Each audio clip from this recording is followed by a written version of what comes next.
impress you and whatnot? Just passion inject you, man. I mean, with Ash, the thing that we had early in camp when him and George were rotating a lot, we were just talking about consistency, rep to rep. And so as we went through camp, he had a lull in the middle and we really had to get on him there. And then after that, he just hit his next gear. And so now he's picking up the whole offense and the other guys in the room, and he's really doing a good job of helping Breezy out. But I think the main thing with him was just consistency and practice, bringing it every day. With George's injury, we got a chance to see Breezy. What have you liked from him in his couple of carries? Well, the thing with Breezy, man, it's so hard to make that transition as a young freshman, but he's been doing a really good job. He comes in throughout the week, and he gets the game plan a day before we actually install it, so he gets a head start on it. But that's a testament to him of just trying to be consistent and digest the playbook. But he did a really good job going in there, and it's always good to see guys get success when they're working that hard. To have a guy like that, especially when your depth takes a hit like it did for the last game, how nice is that to have? Well, it's super nice, and as a coach, you want to make sure that you're always building that depth, so if situations like this do happen, guys aren't shocked. They already know the information. They can go out there and play fast. Obviously, he had a little nerves going out there, but we can calm those down as he goes out and gets hit. What are his traits as a football player that are impressive? I mean, he got God-given talent. He got that speed. I think we all seen him run up the sideline, and it kind of sparked the team right there in that situation. But everybody's so happy for him because they see how hard he's working. And he had a little ding at the end of camp. He was in the training room every day working through that, and then he toughed through it that UCF week of practice and really got himself going. What's it like to go back and that 24-yard run he had? I mean, it's probably one of the best moments of his football career. So what's it like to kind of go back and watch that with him? Oh, that's awesome. And so he comes off to the sideline. He's telling me his reads and all this stuff, and he's breathing all hard. And I'm just like, dude, calm down, bro. Like, you're going to get back in there. You're going to get another shot and just enjoy the moment. But it was awesome to see them have that success and, have an explosive run. And he only had 5 carries, I believe. So it was just awesome to see. Where do you think he'll be better in the second game? I think just the nerves will probably be down just a little bit, and so he'll be able to go out there and process what he's seeing and actually, make a read, not just run full speed off the edge. And so that's kind of the main thing with young guys. They get so juiced up. Sometimes they don't make the proper reads, but, he works so hard, the football guys were on his side. So Bush was saying, like initially for guys like Breezy and Prince, there's like this very specific thing that you guys present them with and say, learn this. yes. As much as you can say, like what percentage of that is that of what you would ask a George to do, for example, and how does he get the opportunity to grow that, from this to maybe this? So basically, with the young guys, you have a plan throughout camp, and so you give them probably 20 to 30% of the offense, enough so they can learn the basics, but just enough so they can digest it. And then once they get that down, then we start to up their reps and give them new pieces, but we keep it very play specific with them early on so we can build that confidence. A lot was made in camp about George and Ashton on the field together at the same time.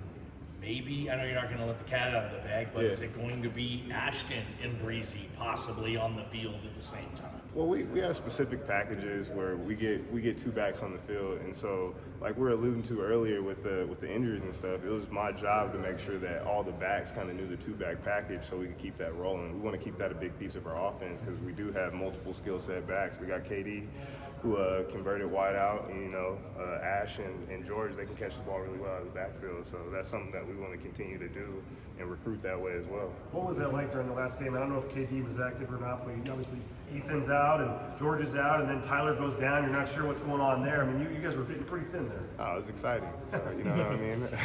It was really exciting. And so when those things happen, you just let the guys know. And Breezy knew going into it, he was probably going to have his shot to get an opportunity to go out there and play. And so we just prepared him to get that opportunity. And it was good to see him go out there and be able to execute that. When you're in situations like that, do you almost try to limit guys, reps just because, you're worried about it, further injury? Or? Nah, you can't worry about that, especially at the running back position. I can't be like, hey, run a little softer or anything like that. So they just got to go out there and they got to get it. So with Ash, what's the most impressive thing he's done so far for you? I mean, his yak is insane so far. But What is he doing most impressive to you? I mean, it's mainly the consistency piece with Ash. His ability, he's still picking up his pass game protection. He's doing a really good job with that. But just his ability to catch the ball in the backfield and then how he runs between the tackles. Like with every rep he's getting more of a better feel of all the run game. But he's doing a really good job getting downhill, running behind his pads. And I think just some of the catch on the rail last week, that was impressive. Just how he adjusted to the ball and then tightrope the sideline, cut back. So that was just a really impressive play right there. How much slower is the game for him right now? Well, I think last year, coming as a true freshman and then getting that many reps and having success, the game obviously has slowed down for him a little bit. But I think he's just seeing it pretty well. I don't know how slow it is for him, but I'll have to ask him. So. Are you worried about his touches? I mean, he's a 19-year-old kid. He should be good to go, right? But I mean, is this sustainable? Coach, the whole year. We have a lot of backs that can get out there and play, and so just for the longevity of the season, I think Bush said something about this earlier in the week. But as a running back, it's a tough position, and so we don't really want to go over that 60 snap range, So we want to keep him right around that 50, and then keep him fresh. So later in the games, he can pop those runs or do what he has to do to help the offense roll. What's your feeling when you see him like leap over dudes and stuff? I mean, if they're going low, I don't have an issue with it. But somebody standing straight up and down, we talked to them about that a little bit. But it was pretty impressive to see. So how do defenses adjust to him when he motions so much and is in different spots, backfield, slot, receiver? I mean, I think that's the beauty for us coaches, just to move the pieces around. And so that's what we're trying to do with all our packages, all our shifts and motions. We want to make sure it keeps it simple for us, but starts to put pressure on the defense. How much does the conversation with a guy like Ashton now shift to body, maintenance? Because I remember like when Jay was getting 35 touches at the Jai years ago, like he's getting his knee drained every week, he's in the ice tub every day. Like how much is that kind of now when you get 29 touches, all of a sudden that becomes an emphasis? Well, that's the part. He wants to prep, he wants to be a pro. So taking care of your body, you have to do that. And so when we come in on Sundays, that's a big emphasis. Everybody's in the training room, but throughout the week, he's in there cold tubbing, making sure his ankles are right, hamstrings, hip flexors, all that type of stuff. And so Brad, he put out a really good maintenance program for it, and it's just our job to make sure that he sticks to it. Is that something like, I don't know if you had to do that in high school. You probably have to do that in college. Without a doubt. That's just the nature of the position in college, you know what I mean? Like, you take 62 reps, you got 60 car wrecks, or at least 35 to 40 car wrecks. Some plays you might not have too much action, but the time he's getting the ball, he's running pretty hard. I know you said like you want him in that 50 range. He was probably on the field for like 95% of the offensive snaps. In that game, yeah. That's pretty insane, right? Without a doubt. Without a doubt. How does he put himself in that position? Well, throughout camp, we had him kind of as our move player, and so he's getting a lot of conditioning with the jet sweeps and the moving around. And so him and George throughout the camp, they didn't really have to do a lot of extra conditioning because they were predominantly taking our 1 reps, and we had so much 2-back mixed into that they ended up taking so many reps. And so I think that kind of prepared him to take that type of load. I think coming into the year, the O-line was a little question mark. Just anytime you have 2 redshirt freshmen on there, you're going to kind of wonder. And they have been just fantastic. What have you seen from them up front? That's a testament to Coach King, man. He does a really good job day in and day out with those guys, just making sure they're prepared, they're ready, they know the calls and the techniques and fundamentals that he's teaching to those guys. It's holding true. And then obviously Roger and Cage, they've done a really good job just stepping up and going out there and playing those snaps. We haven't got to meet Breezy yet, so could you tell us a little bit about what he's like as a person? Oh man, he's just a really, really good kid. I think his smile lights up the room, but just my whole room in general, man. They're really good players, but they're just really, really good people off the field, and they're just a joy to be around. And so we spend these long hours in the office, but every time I get them in the meeting room, they kind of lift me up. And so they're definitely energy givers, So I just love being around my guys. What's the number one thing that has allowed Breezy as a midsummer arrival guy? What's the number one thing that has allowed? Is it physique? Is it mental? That has allowed him to start to contribute at such an early age? Man, I really think it's just the brotherhood. He came in. We have our Big Brother program, and George was his big brother, and then him and Ash. They're similar personalities. They're both 18, 19, so they joke around a lot. But those guys have just really helped him pick up the playbook. spend extra time with him on Mondays watching film and just getting his mind right and trying to, you know, teach him how to be a college football player. And I mean, so, something you got to deal with now. I mean, is this red shirt? You know, you can play the kid 4 games and a bowl game if that's an opportunity. Yeah. Is Breezy cool with playing more than 4 games? Are you guys cool with playing him more than 4 games if you need him? I mean, what's the thought process there? without J-Mo? a doubt, without a doubt. I mean, just let him go.